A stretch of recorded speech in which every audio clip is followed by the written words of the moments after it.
Now we are moving to the next diagram, that is bar diagram. A bar diagram is also called a bar chart. This is a common and simple method for the graphical representation of data other than the line diagram. A bar diagram is a chart that represents grouped data with rectangular bars. Okay, so this is a representation of the bar diagram. Here you can see that here the data are generally represented in the form of bars instead of lines. Line diagram lines express bar diagram we are using rectangular shaped bars. Okay, each rectangle generally represents a class. Here the height of the bar is proportional to the magnitude of the item in the class. Height എന്ന് പറയുന്നതാണ് അതിന്റെ magnitude ആയിട്ട് എടുക്കുന്നത്. Bars are generally drawn vertically or horizontally with equal spacing between them.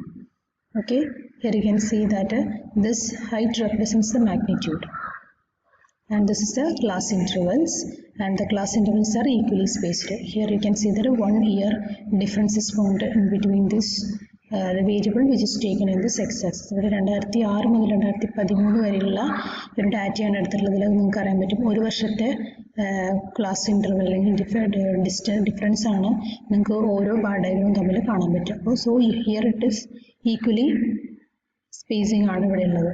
Okay, then the width of the bars and space between them are kept constant. Here you can see in the picture itself the width as well as the distance, the difference between the two adjacent bars are keeping similar or kept in uniform. The vertical bar diagram is also called a column bar diagram or bar chart. In a vertical bar diagram, the dependent independent variables are shown on the x-axis while the dependent variables are shown on the y-axis. Actually, there are two different kinds of variables are there. Here you can see that in the case of vertical bar diagram, these variables are generally taken in the x-axis and the corresponding the corresponding independent variables are generally found on the x-axis, and the dependent variables are generally or the variable that we want to make or want to estimate or analyze will be taken on the y-axis. And actually there are 4 different types of bar diagrams are generally seen. They are called a symbol bar diagram, multiple bar diagram, subdivided bar diagram, and a percentage bar diagram. So we'll start with a symbol bar diagram. What is meant by a symbol bar diagram? Here the items are generally are to be combined with respect to a single characteristics.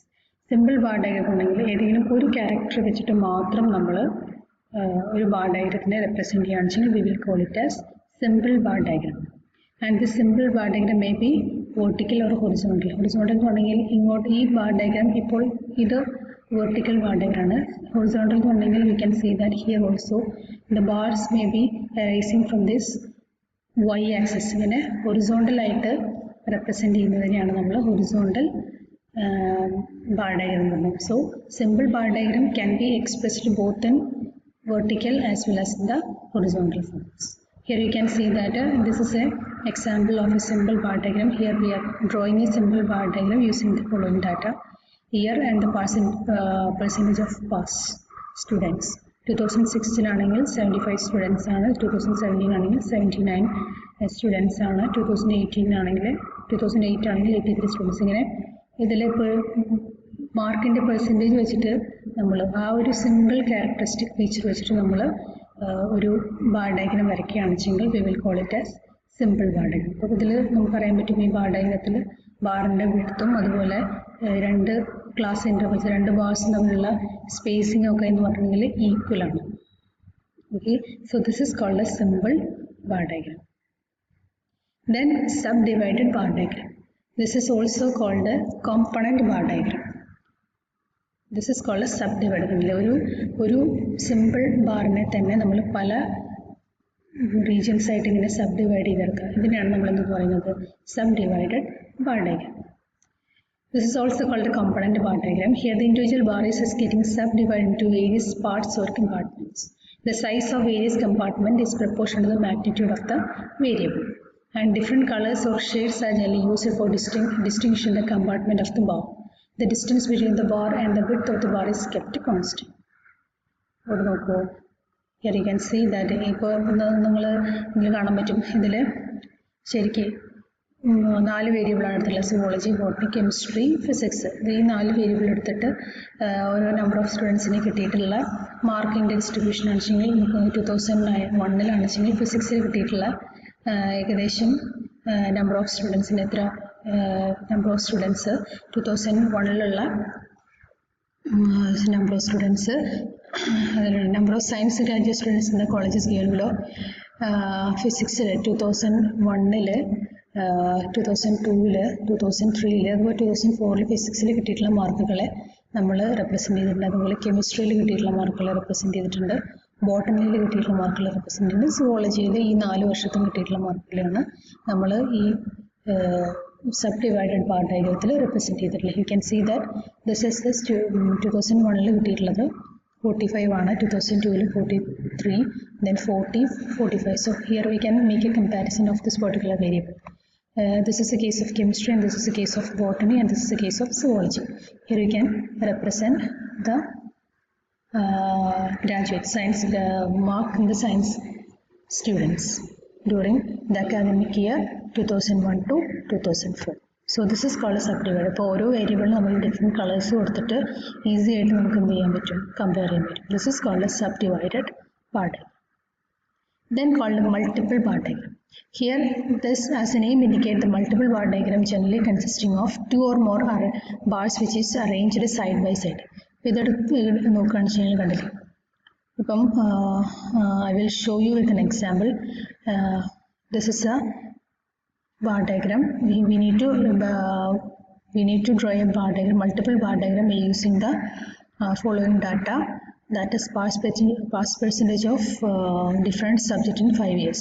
2001 to 2015. Here physics is 79, 85, 95, 900 and 68. അപ്പം ഈ 2001 കിട്ടിയിട്ടുള്ള മാർക്കുകളെ നമ്മൾ ഇങ്ങനെ represent ചെയ്യാം. That is, physics is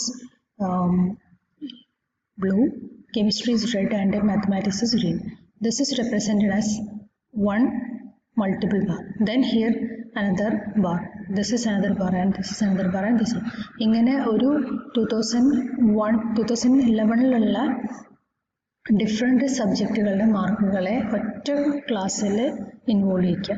പിന്നെ 2012 ഇങ്ങനെ represent ചെയ്യുക. 2013, 2014, 2015 അങ്ങനെ ഈ ഡിഫറെൻറ്റ് 3 വേരിയബിൾസും ഇങ്ങനെ ഡിവൈഡ് ചെയ്യാണ്ട് സെപ്പറേറ്റ് ബാർസ് ആയിട്ട് റെപ്രസെൻറ്റ് ചെയ്യുമ്പോഴാണ് V will call it as multiple bar diagram. നമ്മൾ സബ് ഡിവൈഡഡിൽ എന്താ വെച്ചിട്ടുണ്ടെങ്കിൽ ഒറ്റ ബാർ വെച്ചിട്ട് അതിനെ പല ഡിവിഷൻസ് ആക്കി തിരിച്ചിട്ടാണ് മനസ്സിലാക്കിച്ചെങ്കിൽ ഇവിടെ നമ്മൾ ഡിഫറെൻറ്റ് ബാർസ് വരച്ചിട്ടാണ് റെപ്രസെൻറ്റ് ചെയ്യുന്നത്.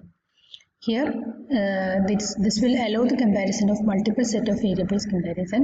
Here the different colors or shades are generally used for distinguishing different parts in a single set. It is single set 2011 എന്ന് പറയുന്നതാണ് ഒരു സിംഗിൾ സെറ്റ്. ഈ സിംഗിൾ സെറ്റിൽ ഈ 3 സബ്ജക്റ്റുകൾ വെച്ചിട്ട് ഡിഫറൻഷിയേറ്റ് ചെയ്യാം. Okay, so that is called a multiple bar diagram. Then comes the percentage bar diagram. Here the percentage bar diagram is a diagram which exhibits a simple analysis of statistical data in the form of percentage. പെർസെൻറ്റേജിലേക്ക് change ചെയ്തിട്ടുണ്ടെങ്കിൽ പെർസെൻറ്റേജിലാണ് നമ്മൾ ബാർസിനെ bar ഡയഗ്രാമിൽ represent ചെയ്യുന്നത്. The length of the all bars is kept constant. അതായത് 100% എന്ന് പറഞ്ഞിട്ടുള്ള ആ ഒരു സിറ്റുവേഷനിലേക്കാണ് എല്ലാ ബാറിൻ്റെയും ഹൈറ്റ് എന്ന് പറയുന്നത് മെയിൻറ്റെയിൻ ചെയ്യുന്നത്. ഓക്കെ, പെർസെൻറ്റേജ് ബാർ ഡയഗ്രത്തിൻ്റെ പ്രത്യേകത എല്ലാ നമ്മളെടുത്തിട്ടുള്ള എല്ലാ വേരിയബിളിൻ്റെയും ഹൈറ്റ് എന്ന് പറയുന്നത് സെയിം ആയിരിക്കും. That is 100%. Okay, then the length of the bar is kept constant, is 100 by each bar consisting of several compartments.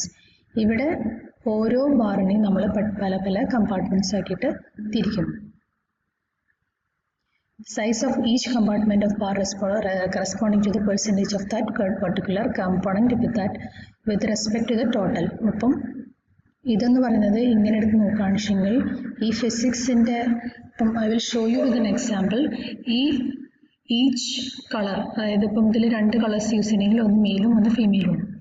അപ്പം ഈ ഓരോ കളറും എന്ന് പറയുന്നത് ടോട്ടൽ 100%-ൽ എത്ര മെയിൽ സ്റ്റുഡൻസിന് ഈ ഇത്ര മാർക്ക് കിട്ടിയിട്ടുണ്ട് എന്നുള്ളത് നമ്മൾ റെപ്രസെൻറ്റ് ചെയ്യുന്നത് ഇങ്ങനെ. അതേപോലെ തന്നെ ഫീമെയിൽ സ്റ്റുഡൻസിന് എത്രയാണ് മാർക്ക് കിട്ടിയിട്ടുള്ളത്. ഇങ്ങനെ റെപ്രസെൻറ്റ് ചെയ്യുന്നതിനെയാണ് we will call it as percentage bar diagram. ഇതിന് നമ്മുടെ ഡാറ്റനെ നമ്മൾ പെർസെൻറ്റേജിലേക്ക് കൺവേർട്ട് ചെയ്തിട്ടാണ് എന്ത് ചെയ്യുന്നത്, ബാർ ഡയഗ്രാം വരയ്ക്കുന്നത്. ഹിയർ ഇപ്പോൾ നോക്കുക, നിങ്ങൾ മെയിൽ സ്റ്റുഡൻസ് ഫീമെയിൽ സ്റ്റുഡൻസിന് ഫിസിക്സിലും കെമിസ്ട്രിയിലും ബോട്ടണിക്കും സുവോളജിയിലും കിട്ടിയുള്ള മാർക്കുകളാണ് ഇതിനെ കാണിച്ചിട്ട്. അപ്പോൾ നമ്മൾ ആദ്യം എന്ത് ചെയ്യുന്നത് വെച്ചിട്ടുണ്ടെങ്കിൽ ഇത് ടോട്ടൽ ചെയ്യുക. അതായത് ഫിസിക്സിൻ്റെ മാർക്കുകൾ ടോട്ടൽ ചെയ്യുക, കെമിസ്ട്രിയുടെ മാർക്കുകൾ ടോട്ടൽ ചെയ്യുക, ബോട്ടണിയുടെ മാർക്ക് ടോട്ടൽ ചെയ്യുക, സുവോളജി. എന്നിട്ട് ഇതിന് നമ്മൾ മെയിൽ സ്റ്റുഡൻസിൻ്റെ പെർസെൻറ്റേജ് എടുക്കണം. അതെങ്ങനെ വെച്ചിട്ടുണ്ടെങ്കിൽ എങ്ങനെയാണ് മെയിൽ സ്റ്റുഡൻസിൻ്റെ പെർസെൻറ്റേജ് എടുക്കാം? മെയിൽ സ്റ്റുഡൻസ് എത്ര വരുന്നത്? 24 divided by total into 100. Okay, അവിടെ നോക്കൂ, 24 divided by total 45 into 100. Chemistry ആണെങ്കിൽ 21 divided by 47 into 100. Then 7 divided by 32 into 100, then 13 divided by 36 into 100. So നമുക്കൊരു വാല്യൂ കിട്ടും. അതായിരിക്കും മെയിൽ സ്റ്റുഡൻസിൻ്റെ പെർസെൻറ്റേജ് എന്ന് പറയുന്നത് ഓരോ സബ്ജക്റ്റിലുള്ളത്. അതേപോലെ തന്നെ ഫീമെയിൽ സ്റ്റുഡൻസിന് എടുക്കാം. ഇങ്ങനെ എടുക്കാം, 20 divided by 44 into 100, then 26 divided by 47 into 100, 25 divided by 32 into 100, 23 divided by 36 into 100. ശരി, അങ്ങനെ കിട്ടുന്ന ഈ പെർസെൻറ്റേജ് ആണ് നമ്മളിവിടെ കൊടുക്കുന്നത്. ഇപ്പോൾ ഫിസിക്സിലാണെങ്കിൽ മെയിൽ സ്റ്റുഡൻസിന് 54, ഫീമെയിൽ സ്റ്റുഡൻസിനാണെങ്കിൽ 20 ഡിവൈഡ് ബൈ 44 100 ഒരു വാല്യൂ ഉണ്ട്, അത് ഇവിടെ. കെമിസ്ട്രിക്കാണെങ്കിൽ 44, then the rest will be female. ഇങ്ങനെ റെപ്രസെൻറ്റ് ചെയ്യുന്നതിന് പെർസെൻറ്റേജിലേക്ക് റെപ്രസെൻറ്റ് ചെയ്യുന്നതിനെയാണ് പെർസെൻറ്റേജ് ബാർ ഡയഗ്രാം എന്ന് പറയുന്നത്. പെർസെൻറ്റേജ് ബാർ ഡയഗ്രാം എന്ന് പറഞ്ഞിട്ടുണ്ടെങ്കിൽ we need to keep the height as constant. അതായത് 100%-ലേക്ക് ഹൈറ്റിനെ കോൺസ്റ്റൻ്റ് ആക്കി വെച്ചുകൊണ്ടാണ് പിന്നെ നമ്മൾ ഡാറ്റയെ പെർസെൻറ്റേജിലേക്ക് കൺവേർട്ട് ചെയ്തിട്ടാണ് നമ്മൾ റെപ്രസെൻറ്റ് ചെയ്യുന്നത്. So this is called percentage bar diagram. So that's all about bar diagram.